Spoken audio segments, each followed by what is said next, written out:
आज पूरा देश एक ऐसे महापुरुष की जयंती मना रहा है जो न केवल स्वतंत्रता प्राप्ति में बल्कि स्वतंत्रता प्राप्ति के बाद भी अपने जीवन का एक एक दिन देश के लिए समर्पित कर दिया। उस महापुरुष का नाम है सरदार वल्लभ भाई पटेल। सरदार वल्लभ भाई पटेल को सरदार पटेल के रूप में भी जाना जाता है। सरदार पटेल एक लोकप्रिय भारतीय राजनेता थे। उन्होंने भारत के पहले उप प्रधानमंत्री के रूप में कार्य किया। वे एक परिपक्व भारतीय अधिवक्ता तथा परिपक्व भारतीय राजनेता थे। स्वर्गीय श्री पटेल भारतीय राष्ट्रीय कांग्रेस के एक वरिष्ठ राजनेता थे तथा भारतीय गणराज्य के संस्थापक पिता थे, जिन्होंने देश की स्वतंत्रता के लिए देश के संघर्ष में अग्रणी भूमिका निभाई और एक एकीकृत स्वतंत्र राष्ट्र में अपनी एकीकरण का मार्गदर्शन भी देशवासियों को किया। उन्हें हिंदी, उर्दू तथा फारसी भाषाओं में सरदार कहा जाता है, जिसका अर्थ प्रमुख होता है। सरदार वल्लभ भाई पटेल ने भारत के राजनीतिक एकीकरण और सन 1947 के भारत पाकिस्तान युद्ध के दौरान केंद्रीय गृह मंत्री के रूप में भी कार्य किया। जहां तक सरदार वल्लभ भाई पटेल की पारिवारिक परिचय का सवाल है, तो अवगत कराना है कि स्वर्गीय श्री सरदार वल्लभ भाई पटेल का जन्म आज ही के दिन सन 1875 ईस्वी को गुजरात राज्य की नदियान नामक स्थान पर हुआ था। इनके पिता का नाम झबेर भाई पटेल तथा माता का नाम लाइबा देवी था। ये पटेल यानी जिसको पट्टीदार कहते हैं, इस जाति में पैदा हुए थे और वे अपने माता पिता के चौथी संतान थे। सरदार वल्लभ भाई पटेल अपने माता पिता के चौथी संतान थे। इनकी प्रारंभिक शिक्षा स्व अध्ययन के द्वारा शुरू हुई और घर पर ही इन्होंने अपनी प्राथमिक शिक्षा का अध्ययन किया।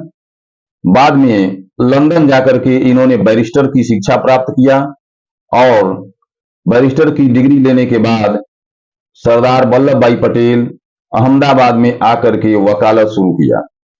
लेकिन उस दौरान स्वतंत्रता संग्राम अपने चरम सीमा पर था। देशवासियों की दुर्दशा देखी नहीं जा गई और उन्होंने गांधी जी के संपर्क में आने का निर्णय किया और गांधी जी के विचारों से प्रेरणा लिया। गांधी जी के विचारों से प्रेरित होकर सरदार वल्लभ भाई पटेल स्वतंत्रता आंदोलन में कूद पड़े। स्वतंत्रता आंदोलन में सरदार पटेल का सबसे पहला और बड़ा योगदान सन 1918 ईस्वी में गुजरात राज्य की खेड़ा में देखने को मिला, जहां उस समय भारी अकाल, भारी सूखा पड़ा हुआ था और सरकार ने भारी करारोपण कर दिया था। किसानों ने अंग्रेजी हुकूमत से भारी कर में छूट देने की मांग की, लेकिन सरकार ने किसानों की इस मांग को एक सिरे से खारिज कर दिया। इस पर सरदार पटेल महात्मा गांधी के संपर्क में रहते हुए इस आंदोलन को तूल पकड़ाया, जिसका परिणाम यह हुआ कि ब्रिटिश गवर्नमेंट को झुकना पड़ा और किसानों को करों में भारी राहत देना पड़ा। सरदार पटेल ने अपने जीवन में दूसरा प्रमुख आंदोलन गुजरात राज्य के ही बारडोली नामक स्थान पर देखा। सन 1928 ईस्वी में गुजरात राज्य के बारडोली नामक स्थान पर 30% का अधिक करारोपण हो जाने की वजह से सरदार पटेल किसानों का नेतृत्व किए और उन्होंने इस कर को हटाने के लिए ब्रिटिश हुकूमत से दबाव बनाया। लेकिन ब्रिटिश हुकूमत ने भी इस आंदोलन को अपने दबाव के बल पर, अपने फौज के बल पर दबाने का प्रयास किया, लेकिन सरदार पटेल एक पल भी झुकने के लिए तैयार नहीं थे। अंत में विवश होकर के ब्रिटिश गवर्नमेंट को सरदार वल्लभ भाई पटेल की मांग को स्वीकार करना पड़ा, किसानों की मांग को स्वीकार करना पड़ा, जिसका परिणाम यह हुआ कि उन्हें भारी सफलता हासिल हुई। सरदार वल्लभ भाई पटेल की इस सफलता से प्रसन्न होकर के महिलाओं ने उन्हें सरदार की उपाधि से नवाजा। आजादी के बाद भी पटेल ने अपने को प्रधानमंत्री पद के होड़ से बिल्कुल दूर रखा और जवाहरलाल नेहरू को प्रधानमंत्री पद के लिए स्वीकृत किया, लेकिन उन्हें उप प्रधानमंत्री एवं गृह मंत्री का कार्य सौंपा गया। गृह मंत्री के रूप में उनकी पहली प्राथमिकता देशी रियासतों को भारत में मिलाना था। इसको उन्होंने बिना खून बहाकर संपादित कर दिखाया। भारत के एकीकरण में उन्होंने महान योगदान दिया और इस महान योगदान के लिए उन्हें लौह पुरुष की संज्ञा दी गई।